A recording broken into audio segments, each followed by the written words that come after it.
चाय और चांदनी। शहर के कोलाहल से दूर पहाड़ियों के बीच बसा था एक छोटा सा गांव बेलसर। यहाँ न तो मोबाइल नेटवर्क था, न ही भागती भागती जिंदगी का शोर।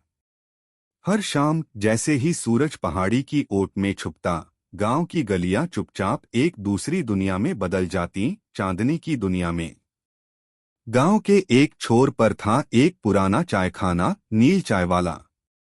इसका मालिक था नीलकंठ, एक चुपचाप रहने वाला अधेड़ उम्र का आदमी जो हर शाम खुद ही चाय बनाता, खुद ही मिट्टी के कुल्हड़ों में परोसता और खुद ही खामोशी से अपने ग्राहकों की कहानियां सुनता। लेकिन नीलकंठ की भी एक कहानी थी जिसे उसने कभी किसी से साझा नहीं किया था। एक दिन गांव में एक नई लड़की आई, अदा। शहर से आई थी एक रिसर्च प्रोजेक्ट के लिए। उसकी आंखों में एक अजीब सी बेचैनी थी, जैसे कुछ खो गया हो और वो उसे ढूंढ रही हो।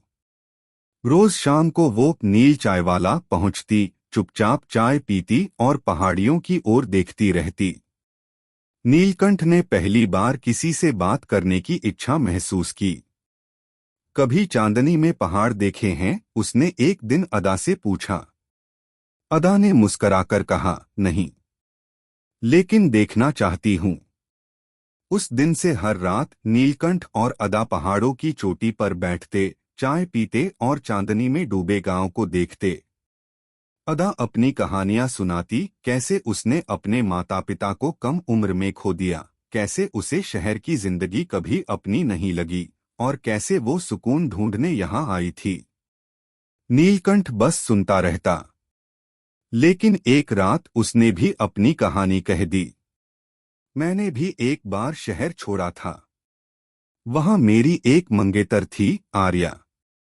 वो कविताएं लिखती थी और कहती थी कि एक दिन हम दोनों पहाड़ों पर एक चायखाना खोलेंगे। लेकिन किस्मत को कुछ और मंजूर था। एक एक्सीडेंट में वो चली गई और मैं बस उसके ख्वाबों को जीने यहाँ चला आया। अदा की आंखों में आंसू थे, लेकिन मुस्कान भी। शायद हम सब कुछ ना कुछ खो कर ही यहाँ आते हैं, उसने कहा। फिर एक रात जब चांदनी सबसे ज्यादा चमक रही थी, नीलकंठ ने अदा से पूछा, क्या तुम कल से मेरी चाय में अदरक डालना सीखोगी? अदा हंसी, और तुम मेरी रिसर्च नोट्स पढ़ोगे? बस उसी दिन से नील चाय वाला बदल गया। अब वहां दो जोड़ी हाथ चाय बनाते, दो आवाजें कहानियां सुनती और दो दिल चांदनी में एक नई सुबह का इंतजार करते।